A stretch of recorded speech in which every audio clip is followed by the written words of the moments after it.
It's really good to be here with you all. My name is Heidi. I'm joining you from Minnesota near the St. Croix River. So we're right on the border of Minnesota and Wisconsin. We just got some fresh snow, which is lovely to see after last year, a winter of none. So we're re-embracing the elements here.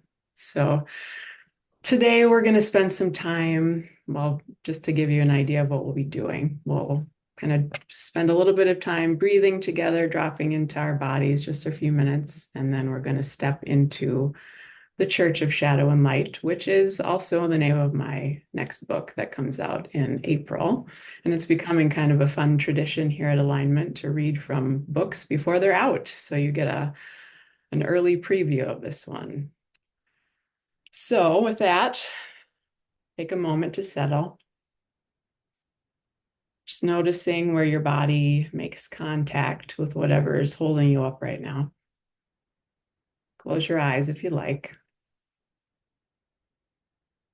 And begin to notice your breathing, how it fills your lungs with each inhale and releases back out with each exhale.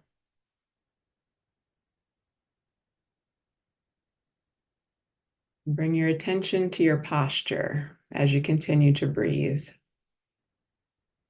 How does it feel today? If your shoulders are tense, roll them back and down, sitting up tall in your seat. Continue breathing, settling more deeply into the present moment, landing right here, right now. Now bring your attention to your neck. And if you discover tension there, bring some movement, just a gentle turn of the head side to side, up and down. Allow the neck to move as it wants to move.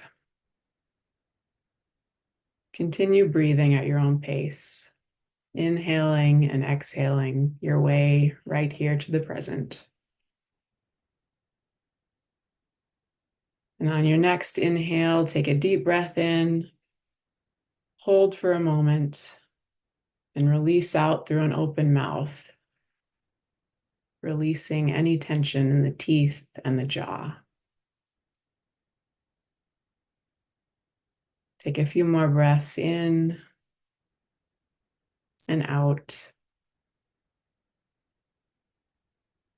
And when you're ready, blink open your eyes, fully present, and maybe a little bit more relaxed.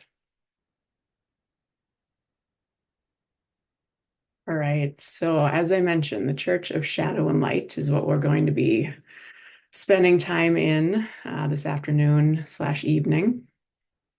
And I thought I'd start just by telling you the origin story of this collection. It's poetry, but the title poem, Church of Shadow and Light, actually ended up in Collisions of Earth and Sky. It's my book that came out a couple of years ago. And it's kind of fun when you can spin off your old work to make something new. So I'm just going to read that poem that started this new collection as we begin. And a little bit of text before we get to it. One deep winter day, on a walk around the woods by my house in piercingly cold, -10 degrees Fahrenheit air, these words came to me. Church of Shadow and Light. You know your holy places by how accepting they are of your whole personhood, by what you'll endure to be there to pray, by the simple knowledge that something shifts each time you show up.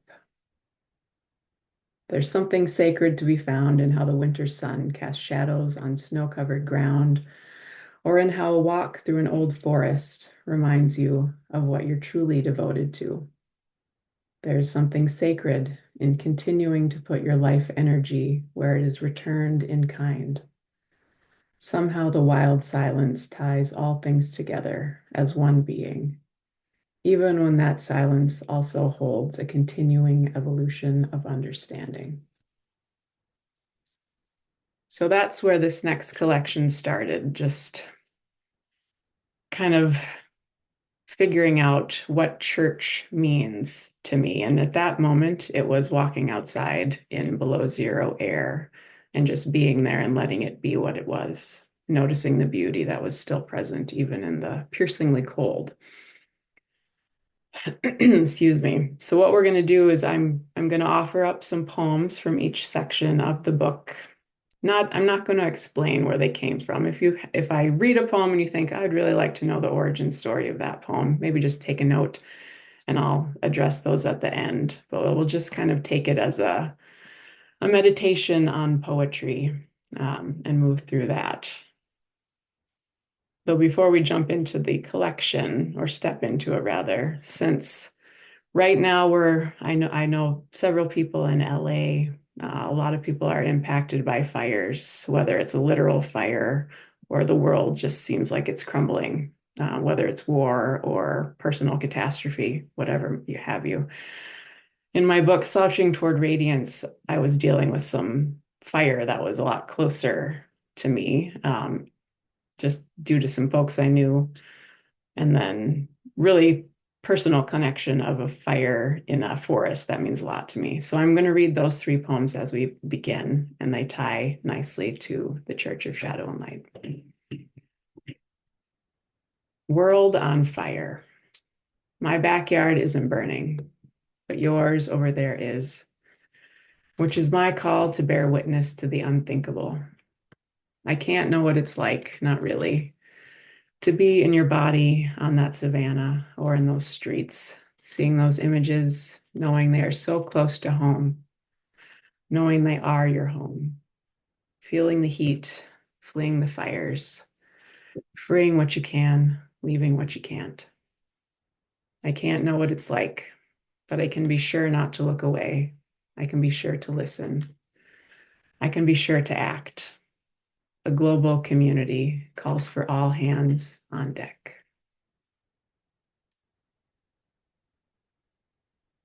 High country burning. Now it's my forest burning, the one that holds family memories from before I was born. I want to be that land. I want that land to be on the other side of the fire line. I want the old buildings to survive. I want the rain to stop the flames before they ravage the trees that the beetles already took, before the sky gets any darker with smoke. Yet the fires burn, turning what was into cinders. And through our tears, we see the outline of a mountain range, a mummy that can withstand any heat, holding us against its bones as new life promises to rise from the ash. And finally, the wildest kind of love. Maybe you're lost far from home, unsure if home even exists, afraid that home is no longer there. Many are disoriented. Roots are long and hard. Uncertainty abounds. What felt stable and safe can vanish in the blink of an eye as a stiff wind gusts from the west in a year that's already beating you down. Sorrow and fear are real in a year like this. Anxiety and anger are real in a year like this. It's normal to long to return to what feels like home, especially when what you knew as home might not be where you left it. It's not easy to remember home is with you always, a wildness etched in your bones, coursing through your veins, an ancient agreement of shadow and light, a raw embodiment of love capable of weathering any firestorm. But it is, even in a year like this. So the theme of shadow and light seems to come up in most of my work, just trying to figure out how to hold that paradox of the good and the bad and figuring out how to walk through it and how to interact with that. And interestingly, in this collection, the shadow section is way more poems than the light section, which I thought was an interesting thing I didn't notice until we did the table of contents. But in so to give you a little bit of a backstory before we jump into just reading, is that I was laid off from a long-term job again in January of 2024. And I didn't find a new job until November this last year. So it took a very long time. And during that time period, my family weathered illness and flooding, and my neighbor's house actually burned down during that year. So everything that could have happened happened essentially. But we got through it. But there felt like there was a lot of shadow in that year, and that's where this collection grew from. And now we're kind of stepping back into the light, but there's still plenty of shadow to navigate. And the book is organized into three sections. We start in shadow, and then we move into light, and then we come together in church, whatever that means for you. So from shadow, sacred stretch. Go to the darkening places where emotion stands tall, making even home ground feel shaky, and ask a silhouette to dance. Invite someone you trust to be there with you, an acknowledgement of what is. Even hard places soften when allowed to move true.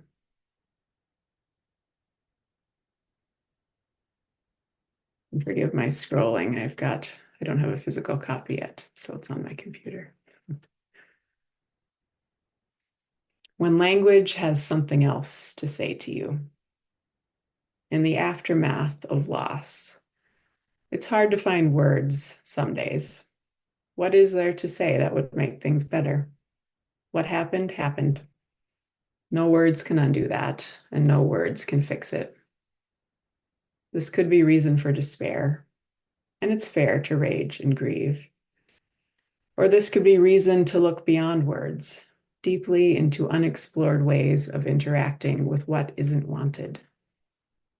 In the aftermath of loss, it's hard to find words. So, what is there to find outside the confines of language spoken or signed?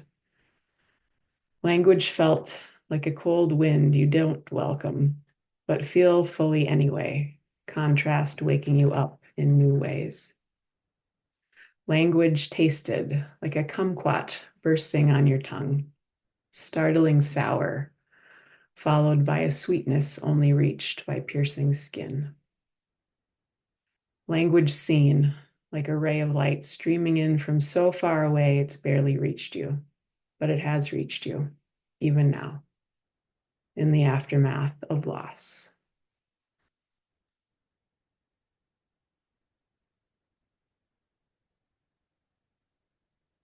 When beauty looks different than you think it should. One evening, 3 months after the world turns upside down, I'm watching dusk fall over the lake, tawny reflections in conversation with red-winged birds, thinking of all the ways falling brings beauty into the story. Dusk falling over still water, rain falling into pools of silver shimmer, willow branches falling in a living curtain of green. And I wonder how our own falling brings beauty with it. When the rug is swept from under your feet, you can close your eyes and wish it was different. Or you can widen your gaze to take in the new view. Because what if that view includes daytime stars fading, dragonflies drifting, dawn rising, transforming what's fallen into a mosaic capable of lifting shadows toward light?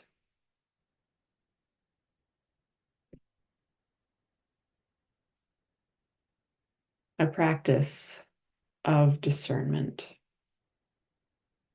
First, avoid scheduling your epiphanies and leave ample room for slowly questioning where beauty lives inside tarnished pots or how snails cultivate time. Next, set aside everything you think you know about what you're trying to figure out and consider what possibilities exist when everything is mystery. Let that not knowing lead directly toward the heart of the inquiry, along with any answers found by accepting there is no one right way to find your way. There is just the practice of listening to what wants to speak through you as discovery learns where you rest your head at night. You may find you've been on the path all along, even if very little becomes clear as you find a new appreciation for the soft fog of ambiguity.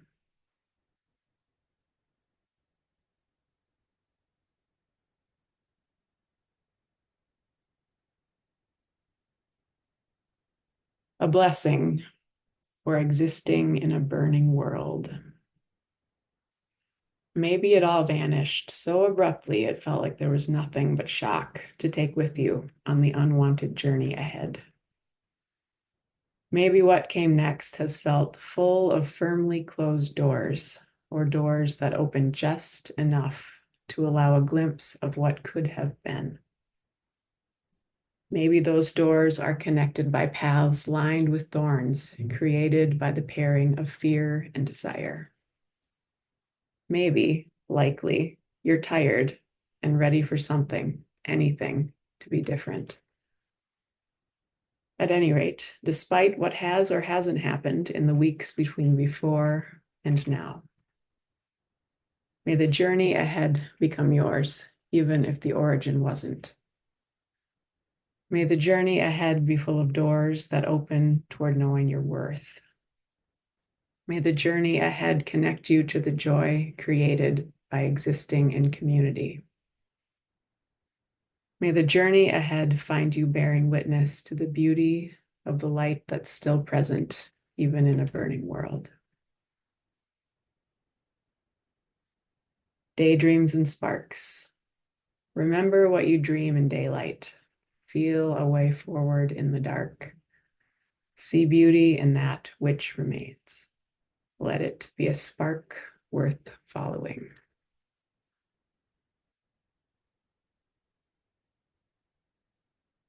Write what you wish you didn't know. I want to say I quit my job to be a poet, but that's not what happened.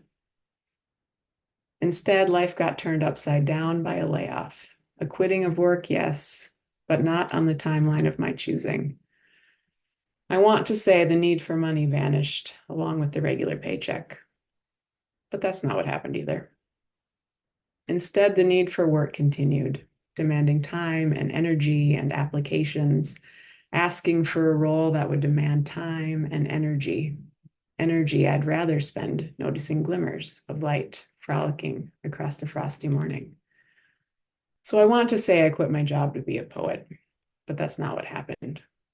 Instead, what happened was words found me anyway, arranging themselves like they belonged together on the page, a flow of image and ideas that rose up and rise up still, not due to devoting life to the craft, but rather by allowing the craft to mold life, moment by moment, attention my devotion, naming the ache, but also celebrating the season. Amidst the to-dos and the missing pieces around the need to work, and maybe even because of it. After all, reality is where poems take root, meandering through ordinary, mystical, shadowy things.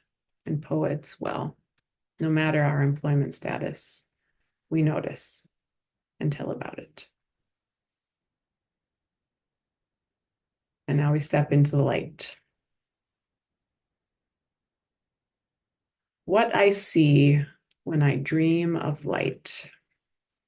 3 trees in a wood full of stars, each one dancing in time to what roots love to earth.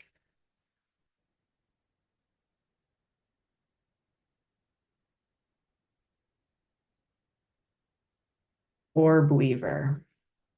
You create round rugs of crystal light, masterpieces drawn with silk straight from the sun, heaven-sent strands drenched with awe, delicate brushstrokes on a work of art dropped straight from a place of magic.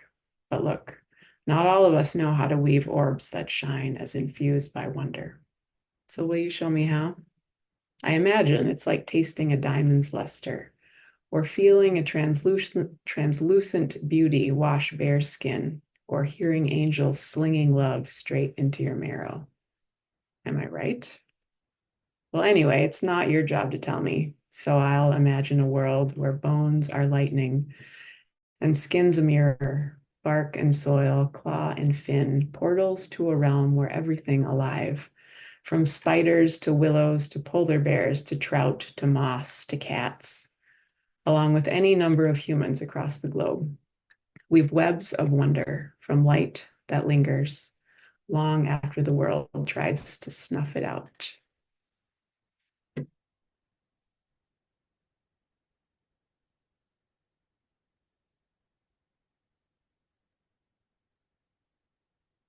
Survival by imperfection. What if you were a tree, one who survived a clear cut because you were deemed unfit to become timber? If seeing flaws can save a tree, just think what accepting yours could do if you let them be there, standing tall in a field of felled perfection.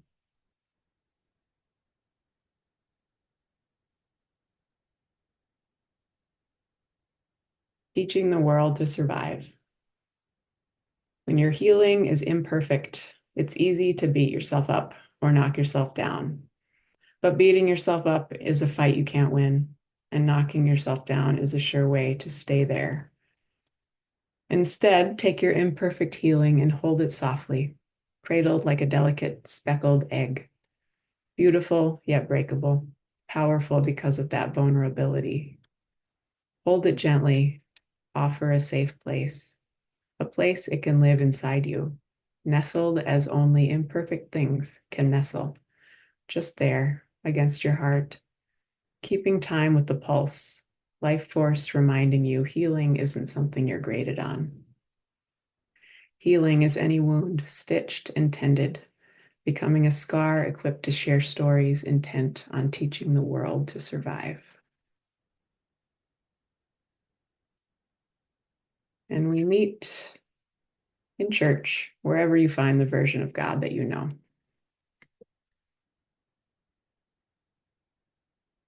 We are one body.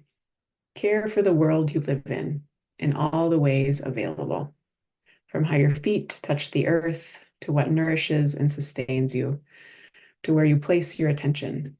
Be sure your energy, your force of life goes toward only what is capable of giving life, of accepting full spectrum of feeling, of adding to all that is healing and essential for true restoration.